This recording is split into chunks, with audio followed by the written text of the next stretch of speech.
The Tao of Self-Confidence, episode 903.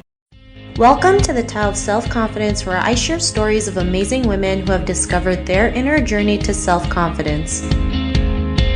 Visit our website at thetaoofselfconfidence.com. Your inner journey to self-confidence awaits.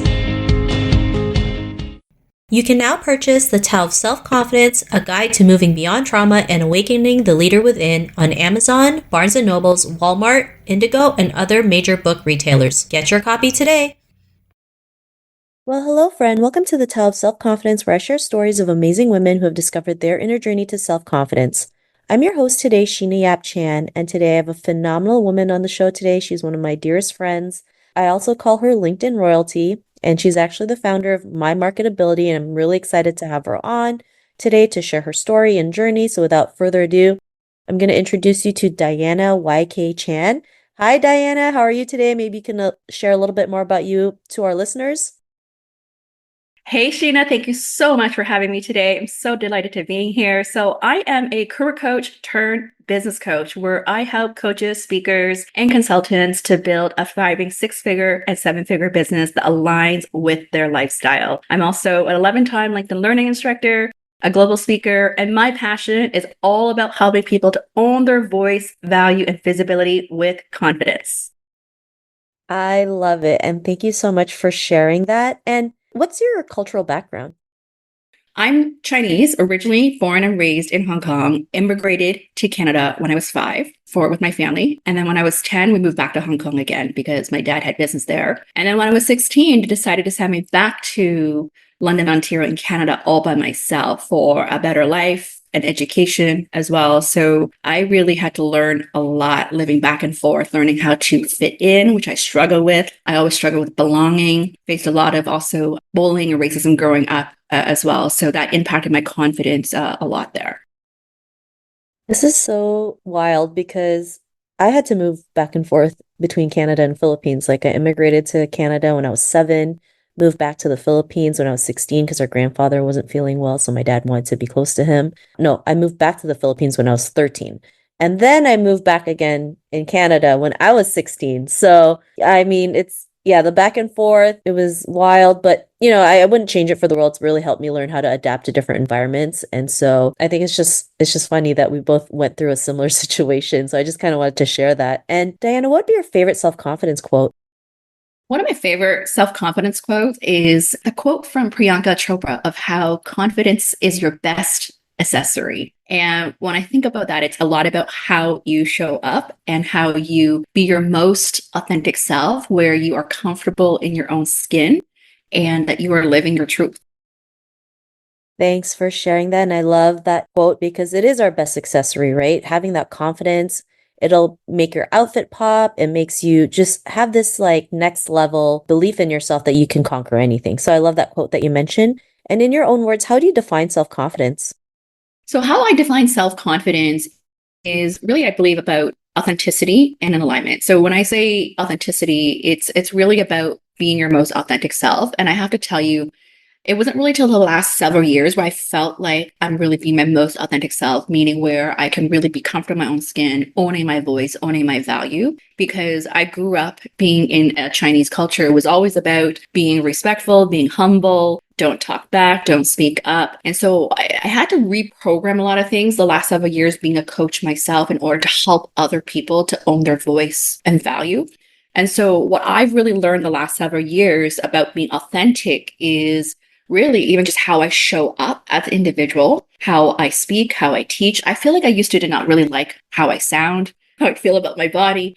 But once I started really owning that, but also loving myself, really truly loving myself of who I am at this stage of my life, that's when I felt like things really blossomed for me in not only in terms of my happiness level, fulfillment level, but also the type of opportunities that came to me there. So I really believe in that whole energy and authenticity because of that vibration energy that we put out there is what we attract back other.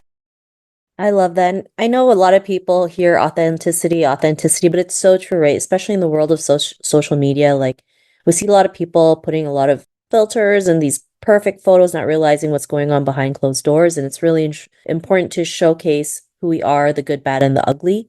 And it's funny that you mentioned you didn't like your own voice because I didn't even like my own voice. When I started my podcast, I was like, ugh, I sound horrid. And so I had to learn to get used to it.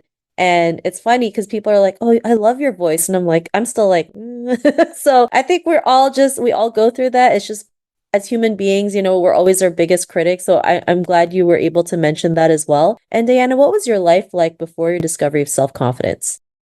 So, life before I discover self confidence, I felt I was very timid, quiet, shy. Usually, I find myself, even in groups, I would be the quietest person in the group, even though I am an extrovert there.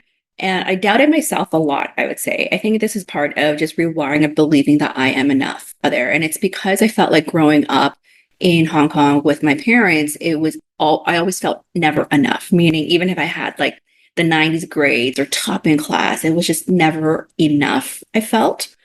And so it wasn't really until I would say that I started becoming a life coach and a career coach where I went through coaching training, intensive coaching training. This is over a decade ago that a coach called me out. It's like, stop living the life of what your parents want you to, who you want to become and the life that you want to live and start really being yourself. And that was the aha moment for me where I felt like I was living to meet the expectations of my parents or to please them or to be the good role model for my brother and sister. So I wasn't really fulfilled inside.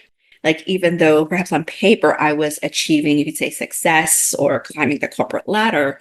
And so I had to really dig deep when I think about the transformation journey is really knowing myself, who I am, what I want, what's important to me in order to really design the life on your own terms. And this is what I really believe in now as well, of having before starting my business over a decade ago where I was working crazy hours and the definition of a success is climbing the corporate ladder, getting that next big title or achieving income. Like, yes, that's great on paper, what people see, but are you truly fulfilled and happy? And that's really for me, that transformation, because even though when I decided to start my business, I faced a lot of critics or from my parents of like, that's a dumb decision. You should not do that. That's too risky. Or when I went to pursue my MBA, I was told that this could I'm being very vulnerable now, is how like, being smarter than my husband, that he'll probably not love me anymore.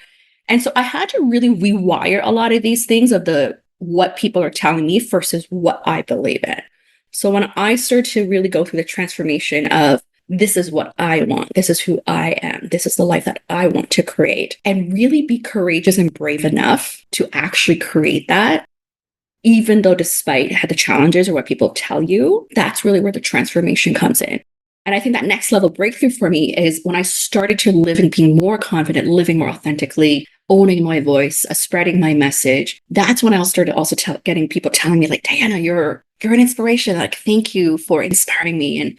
And so that's a reminder for me to don't play small, to don't play small, to really shine your light. I feel like that took me quite some time. Even for me, I feel like for me right now, being a coach and speaker, for the longest time, I've always wanted to do more motivational speaking in front of thousands of people. But because English is not my first language, I felt like I defaulted doing coaching because it's just more one-on-one conversations. It's easier for me that way. And it wasn't until the last several years teaching for like LinkedIn Learning, speaking like for the UN, speaking in front of thousands of people, that was when the light bulb for me, like, oh, like to really step into my own life, my own power to make a huge impact in this world. So I really believe when we can really live our most authentic self and step into our own power, that's when we have the most biggest impact and ripple effect in this world there. Thanks for sharing that. And it's not easy, especially growing up in a conservative, like Asian family, right? You're taught a certain way. You're supposed to follow the same path that everyone has taken from generation to generation, thinking that's the only way to success. And it's tough, especially when you have friends and family that tell you, like you mentioned when you started your business, like, that's a dumb idea. You're gonna fail. Why would you do that? Why would you give up a good job to do that? But in your heart, like you can create a bigger impact and you went for it, which I love because as women, especially Asian women, there's still a lot of factors, right, that stop us, right? The stories we tell in our head, our upbringing. And like you mentioned, we have to rewire how we think, learning to unlearn all the bad things that we had to go through so that we can make room to have new ideas, new perspective, so that we can go out there and confidently live our dream life. And because you were able to do that, what's your life been like now? Life has been so amazing. Right now, I'm talking to you in sunny Cancun. My mantra this year is the more time off I take, the more money I make. And what I mean by that is and this took a lot of rewiring, meaning reprogramming, because I have worked crazy hours of 90-hour work weeks, 100-hour work weeks back during my consulting days, right? Of working hard, right? I know that it is important, but at what cost as well to your happiness and your health. And so a big part is really, when I think about it, is looking at what is the life that you really want, right? So when I think about now, like when I tell people, like, I don't work 40-hour work week, I work about a 20-hour work week. I don't have meetings on Mondays and Fridays. I call it my CEO planning days and pampering days, when I can go out to have lunch with friends on a Friday, or go for a massage if I like, or take an extended time off. Like this summer, for example, I take half of my time off to spend time with family, loved ones. And it's been so rewarding and fulfilling, right? For me, like, I have a huge value for human connection. So it's really important for me to make time for, whether it's social gatherings or virtual coffee chats or having a conversation like this with you right now, Sheena. It really fills my cup. Like, so for me right now, I'm all about doing things that energizes me, that fills my cup. And so I really tap into that. How do I feel on a day-to-day basis? Does this feel good to me? Is this something like, heck yes, that I want to do? And is this in alignment with where I'm heading, the life that I really want to create? And I'll tell you this, when you're out of alignment, or when you're not living your truth, your body will tell you that, meaning you're going to feel more stress. You're going to feel this ickiness, or where you just feel like you're not in flow. Like things just feels a lot harder there because you're not in alignment. And when you're really brave enough to tune into that inner intuition, or the gut, whatever you call it, the heart of what the heart's telling you, and you're courageous to really listen to that and to step into that, that's where magic.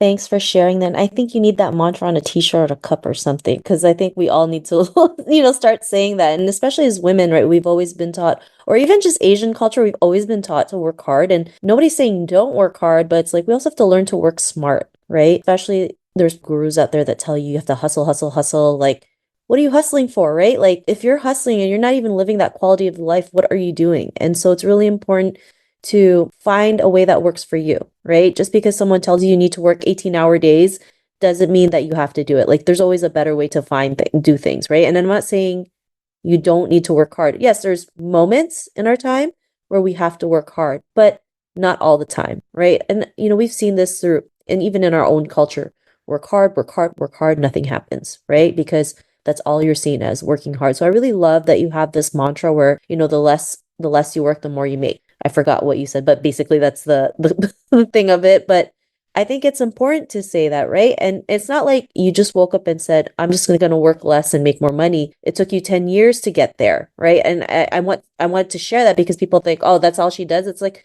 no, it took her 10 years to realize like she can make that happen. And so it wasn't overnight. It took a work, but she's here today being able to live the fruits of her labor. So I really love that you mentioned that. And I just have one question left. To any woman who's listening to this episode, what would be that one tip you would give to her? Before I answer the question, I want to share a story of what you just mentioned here. It wasn't just all of a sudden I decided to do this. And I want to share a story very personal that made me have this wake up call. Like, I believe that sometimes you have those breakdowns to how to break through. So for me, it was like two instances in my life, where one was early in my career of my consulting days, working crazy hours, and my body shut down. And I just ignored it. And the second time was more recent, of when I've had my second son, and I decided to take on another job on top of the business I had as a career coach, and two kids under two, essentially. And so picture this, having a business, two kids under two, and also being a career advisor at another organization. And I was working full-time hours on top of my own business. And within a month, I was so sick, meaning I could not I could not walk.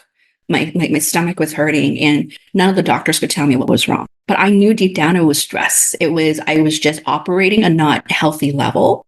And that was my wake up call. Like, is this worth it? Like, I have two young children here. what's the point of this, or what's the purpose, right? Am I really chasing, like, I was like chasing, oh, I want more, the challenge and fulfillment, all, but at the same time, like, at what cost as well? So that was like the wake up call at 360. Like, there must be a better way of how I can also live a life where I can be truly fulfilled, doing impactful work, still be successful in my own terms, yet also be a great mom for my children. And one other thing that I was just reminded this week as I'm on vacation here, my kids we were playing this game of how well do they know mommy? And I asked them this question, is like, what's mommy's superpower? You know, in my mind, it's like, I'm a connector. They said mommy's superpower is loving them. Aw. That's what they said, of loving them. And then I asked, what is mommy really good at?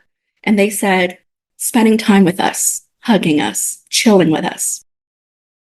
And this gives me goosebumps to remind myself of what's really important in life.